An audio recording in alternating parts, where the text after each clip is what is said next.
꽃을 보듯 너를 본다. 나태주 시집.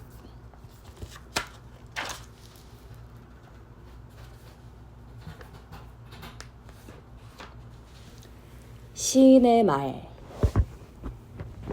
이 시집은 나의 시 가운데에서 인터넷에 블로그나 트위터에 자주 오르내리는 시들만 모은 책입니다. 그러니까 나의 책이긴 하되 독자들의 의견을 충분히 들어서 만든 책이라 하겠습니다. 나는 한 사람 시인의 대표작을 시인이 자신이 정말 정하는 것이 아니라 독자들이 정하는 것이라고 믿는 사람입니다. 그만큼 독자의 힘은 크고 막강합니다. 그런 의미에서 이 시집은 나에게 특별한 느낌을 주는 책입니다. 독자들이 고른 시들만 모은 책이니 독자들이 보다 많이 사랑해 주었으면 좋겠다는 생각을 더불어 가져봅니다. 말기의 행성인 이 지구에서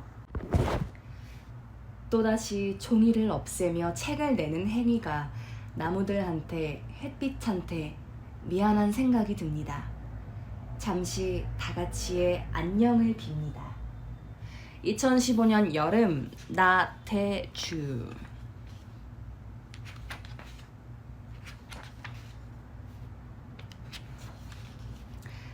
내가 너를 얼마나 좋아하는지 너는 몰라도 된다. 너를 좋아하는 마음은 오로지 나의 것이요. 나의 그리움은 나 혼자만의 것으로도 차고 넘치니까. 나는 이제 너 없이도 너를 좋아할 수 있다. 그 말 보고 싶었다. 많이 생각이 났다. 그러면서도 끝까지 남겨두는 말은 사랑한다. 너를 사랑한다. 입속에 남아서 그 말 꽃이 되고 향기가 되고 노래가 되기를 바란다. 좋다. 좋아요. 좋다고 하니까 나도 좋다. 항상 아침에 알바를 하면서 웬만하면 책을 30분 읽고자 하는데 읽던 책을 알바하는 곳에 두고 왔어요. 그래서 오늘은 오페라의 유령을 불어판 완역을 읽어보겠습니다. 오페라의 유령, 가스통 르르 지음, 박찬규 번역.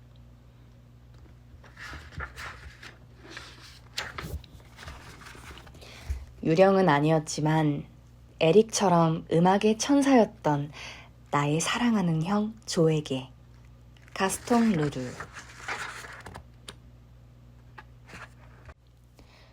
프롤로그. 이 특별한 이야기의 저자는 오페라의 유령이 정말로 존재했었다는 확신을 갖게 된 경위를 다음과 같이 독자들에게 밝힌다. 오페라의 유령은 실제로 있었다. 사람들이 오랫동안 믿어왔던 것처럼 오페라의 유령은 예술가들이 상상으로 만들어낸 것도 아니고 연출가들의 미신도 아니며 경솔한 여자 무용수들과 그녀들의 어머니, 극장 안내원, 휴대폰 보관소 직원들 또는 극장 수위들이 머릿속에서 지어낸 시시한 이야기도 아니다. 그랬다. 얼핏 보기엔 그림자로만 떠도는 진짜 유령 같았지만 오페라의 유령은 살과 뼈가 살아있는 존재였다. 나는 국립음악 아카데미의 서고를 뒤지던 중 신비하고 믿기 어려운 한 사건과 유령에 대한 소문 사이에 놀랄만한 연관성이 있다는 사실을 알게 되었고, 그래서 유령과 이 사건의 연관관계를 합리적으로 설명할 수 있으리라는 확신을 갖게 되었다. 그 사건이 일어난 것은 불과 30여 년 전이었다. 그래서 지금도 오페라 무도회장 같은 곳에 가면 의혹 투성이인 크리스틴 다예의 비극적 납치 사건과 샤니 자작의 실종, 그의 형인 필립 백작의 시신이 시크리브가에 있는 오페라 극장 지하로 연결된 호수의 제방에서 발견된 사건 등을 어제 일처럼 기억하고 있는 노인들을 어렵지 않게 만나볼 수 있지만 그들 누구도 끔찍했던 이 사건이 오페라의 유령과 관련 있다는 생각을 가지지는 못했다. 처음에는 불가사의한 현상으로만 보였고 부질없는 환상을 쫓는 것만 같아 포기하려는 생각도 들었다. 하지만 사건의 실마리를 쫓을수록 진실은 서서히 내 머릿속에 자리를 잡기 시작했다. 그러던 어느 날, 마침내 예감이 결코 틀리지 않았다는 증거를 발견하게 되었고, 오페라의 유령이 단순히 그림자 이상의 존재라는 확신을 가졌을 때에는 그동안의 노고를 한꺼번에 보상받는 느낌이었다. 그날 나는 몽샤르맹이라는 의심 많은 저자가 쓴 어느 오페라 극장장의 회고록이라는 가벼운 책을 읽으며 무료한 시간을 보내고 있었다. 저자는 자신이 오페라 극장을 드나드는 동안 유령의 출몰 같은 건 전혀 인지하지 못했다고 적혀 있었으며 자신이 악마의 편지에 든 흥미로운 금전 거래의 첫 번째 희생자가 되었음에도 이를 누군가의 장난 정도로만 여기고 있었다. 실망스러운 마음으로 도서관을 나오던 나는 우연히 국립 아카데미의 행정관과 마주치게 되었다. 마침 층계참에서 작은 키에 생기 넘쳐 보이는 멋쟁이 노신사와 열심히 이야기를 나누던 그는 나를 보자 반가워하며 그 신사를 소개해 주었다. 행정관은 내가 무엇을 조사하고 다니는지 잘 알고 있었으며 저 유명한 샤니 사건의 예심판사 포르시의 소재를 알아내지 못해 애태우고 있다는 사실도 알고 있었다. 그동안 포르시의 행방은 물론 생사조차 아는 사람이 없었다. 그런 그가 지난 15년을 캐나다에서 머물다가 최근에 파리로 돌아와 맨 먼저 한 일은 바로 오페라 극장 비서실에 특별 좌석을 부탁하는 일이었다. 내 눈앞에 있는 이 키 작은 노신사가 바로 포르시였던 것이다.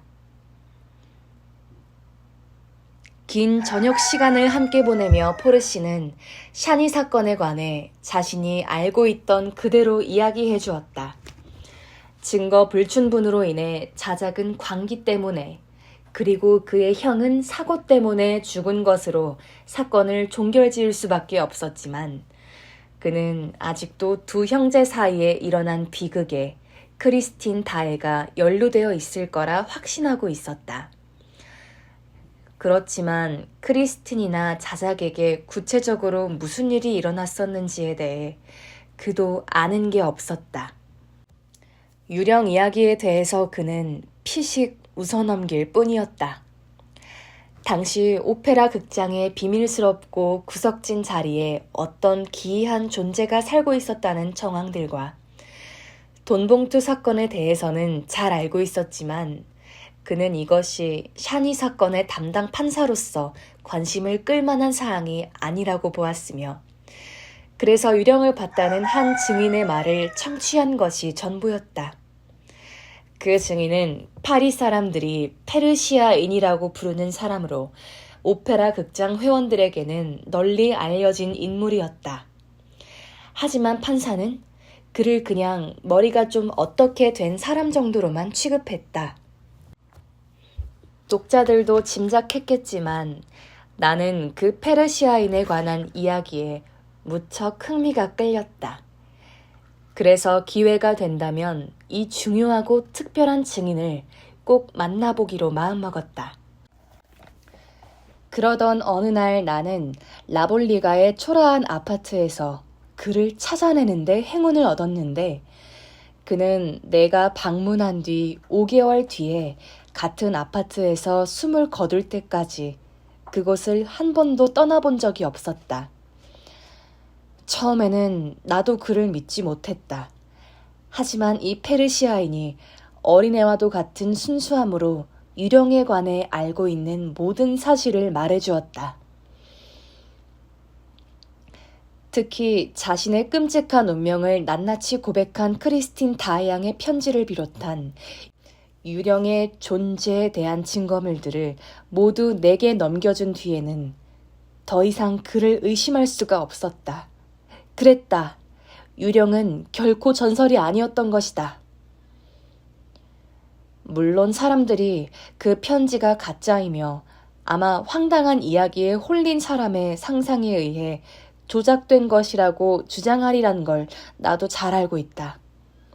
하지만 다행히도 나는 이 편지 말고도 한 유명인사의 편지 묶음 속에서 크리스틴 다예의 필체를 확인할 수 있었고, 이 두 개 편지를 꼼꼼히 비교함으로써 편지에 대한 의심을 완전히 지울 수 있었다.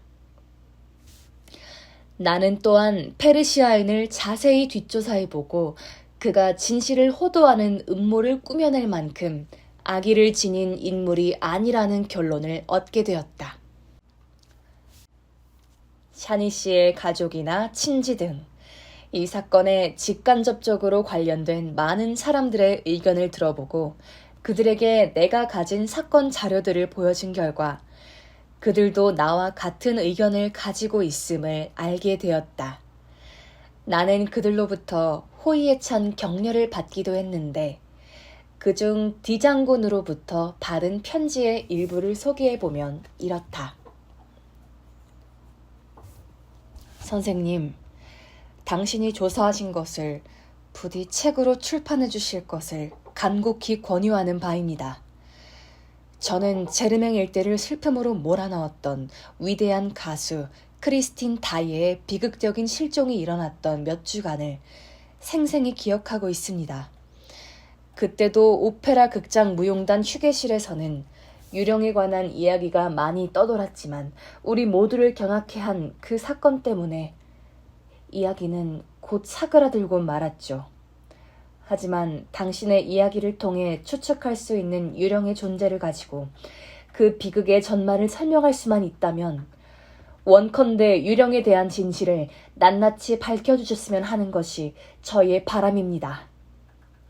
얼핏 보기에 유령 이야기가 황당해 보여도 서로를 목숨보다 소중히 여기던 두 형제가 죽음으로써 등을 돌렸다는 악의적인 소문보단 더 납득할 만한 설명이 될 테니까요. 저의 진심을 전합니다. 마침내 자료들을 손에 들고 유령이 왕국을 이루고 살던 광대한 영토와 거대한 유적들을 샅샅이 살펴본 결과 내 눈으로 직접 보고 생각했던 것들이 페르시아인의 자료와 기가 막히게 맞아 떨어진다는 사실을 확인할 수 있었고, 덧붙여 새로이 발견한 하나의 놀라운 사실이 나의 작업을 멋지게 마무리 지을 수 있도록 해주었다.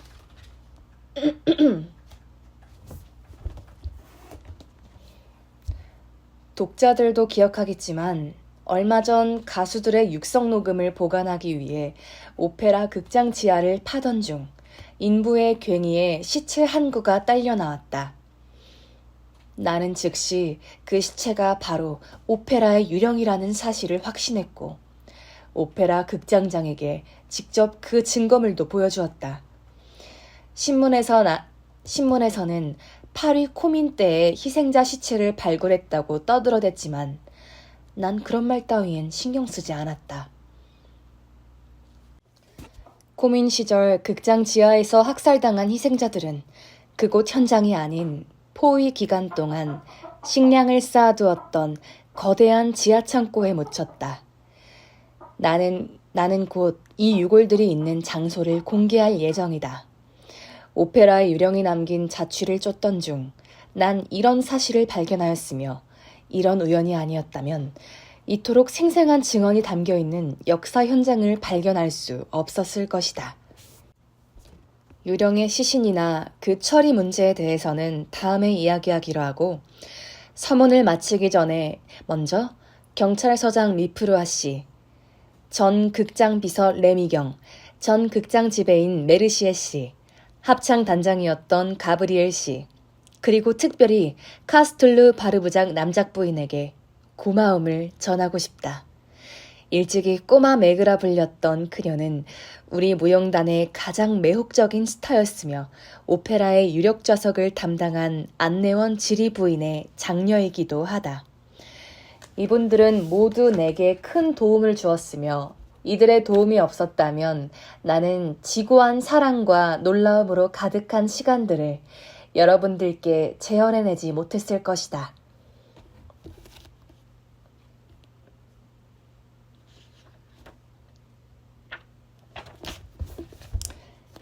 유령은 있다. 오페라 극장장이었던 드비엔 씨와 폴리니 씨의 퇴임을 기념하는 특별 공연이 있던 날 저녁, 막 폴리웨트 공연을 마친 대여섯 명의 여자 무용수들이 솔로 무용수 중 하나인 라 소렐리의 대기실로 몰려들었다. 그녀들은 달려오며 당황스러운 듯 어색한 웃음을 짓는가 하면 일부는 공포의 비명을 지르기도 했다. 잠시 후에 드비엔 씨와 폴리니 씨 앞에서 송사를 낭독하기로 되어 있어 조용히 내용을 다시 살펴볼 시간이 필요했던 라 소렐리는 갑자기 몰려들어 뒤쪽에서 소란을 피우는 무리들이 무척이나 신경에 거슬렸다. 하지만 못마땅한 표정으로 고개를 돌리던 그녀 역시 극심한 동요의 빛을 보였으니 꼬마 무용수 잠이 두려움에 떨리는 목소리로 내뱉은 이 말 때문이었다. 유령이 나타났어요. 이렇게 말하며 잠은 얼른 문을 잠갔다. 거울, 소파, 화장대, 옷장 등 꼭 필요한 가구들만 갖추어진 라 소렐리의 대기실은 우아하지만 판에 박히고 진부한 분위기를 풍겼다. 벽에는 판화와 함께 어머니의 사진들이 걸려 있어서 르 펠티가에 있던 오페라 극장의 좋았던 시절을 회상케 해주었고 베스트리스, 가르델 뒤퐁, 비고티니 등의 초상화도 자리를 차지하고 있었다.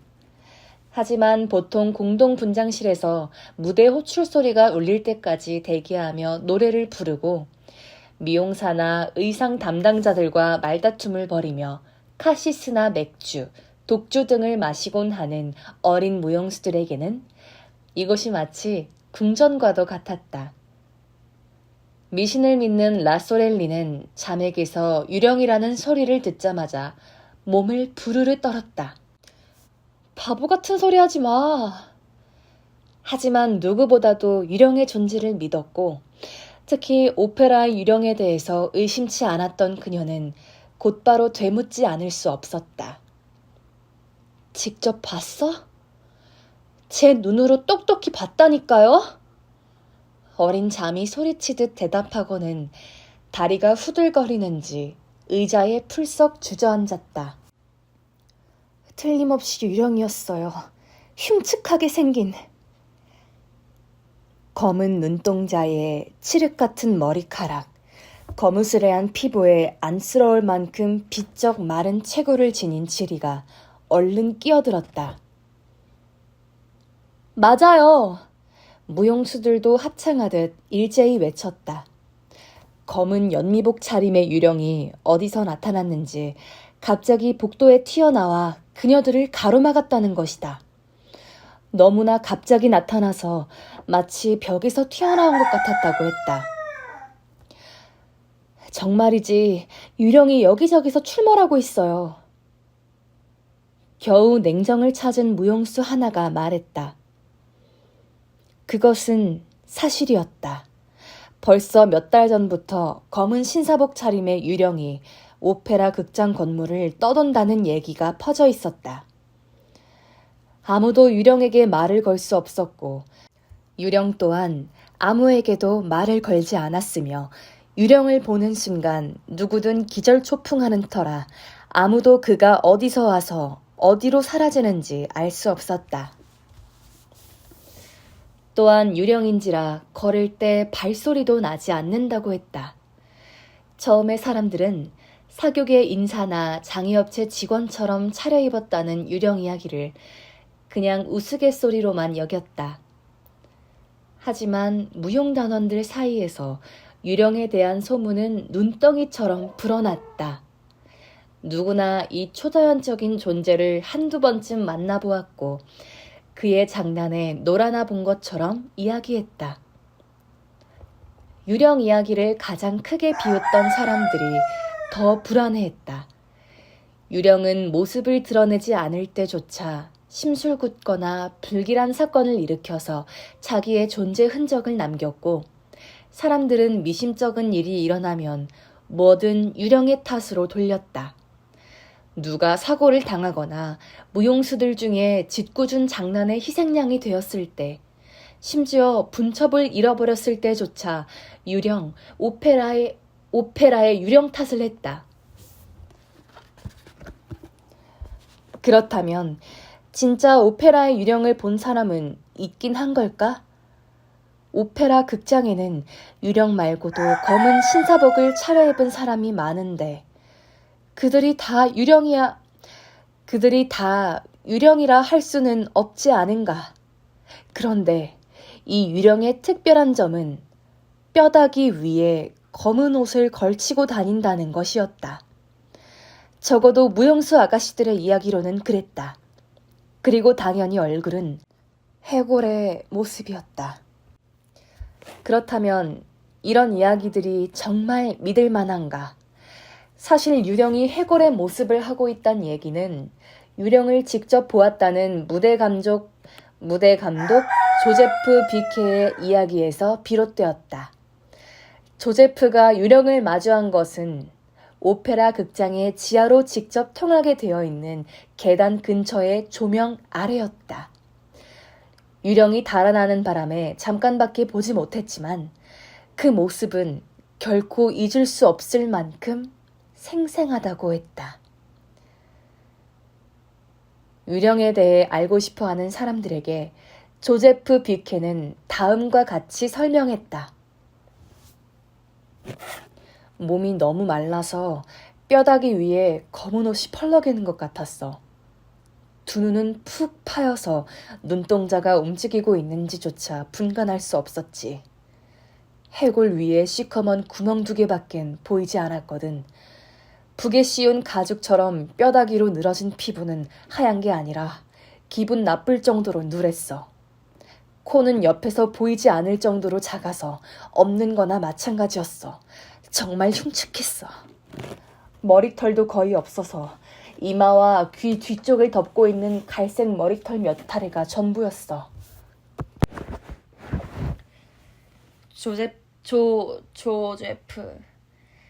조제프 비케는 그 괴이한 존재를 뒤쫓으려 했지만 허사였다. 감쪽같이 사라져버린 유령은 흔적조차 찾을 수 없었다. 무대장치 감독은 진지하고 융통성이 없어서 상상으로 이야기를 꾸며낼 수 있는 인물이 아니었다. 때문에 그의 얘기는 사람들에게 더 큰 놀라움과 흥밋거리로 다가왔고 얼마 지나지 않아 검은 옷의 해골의 모습을 한 유령을 보았다는 사람들이 속출하기 시작했다. 분별 있는 사람들은 이 얘기를 듣고 조제프 비케가 부하 직원들로부터 들은 농담을 진짜로 착각하고 있는 거라고 확신했다. 하지만 이후에도 기이하고 설명할 수 없는 사건들이 잇따르자 나름 이성적이라고 자처하던 사람들도 점점 불안해지기 시작했다. 매우 용감한 소방관이 한 사람 있었다. 소방관이었기에 아무것도 겁내지 않고 불길도 무서워하지 않는 인물이었다. 어머? 안 돼! 인물이었다. 어느 날 평소보다 좀 더 깊은 곳까지 들어가서 오페라 극장 지하를 순찰하던 그가 낯빛이 하얘져서 덜덜 떨면서 무대 위로 뛰쳐나오더니 허공에 눈을 까뒤집고 고결하신 꼬마 자매 어머니 품에 쓰러지는 것이었다. 대체 무슨 일이 있었기에? 그 소방관이 보았던 것은 몸통도 없이 불길에 휩싸인 채 자신을 향해 다가오는 머리통이었다. 거듭 말하지만 그는 불길 따위는 무서워하지 않는 용감한 소방관이었다. 그 소방관의 이름은 파팽이었다. 파팽이었다. 무용수들은 다시 공포에 휩싸일 수밖에 없었다. 그가 말한 불타는 머리는 조제프 피케가 묘사한 유령과는 사뭇 달랐다. 그래서 소방관과 무대장치 감독에게 코치코치 깨물은 무용수들은 이 유령이 여러 모양으로 바꿀 수 있는 머리통을 가졌다고 믿게 되었다. 당연히 무용수들은 자신들에게도 큰 위험에 닥칠 거라는 불길한 예감에 휩싸였다.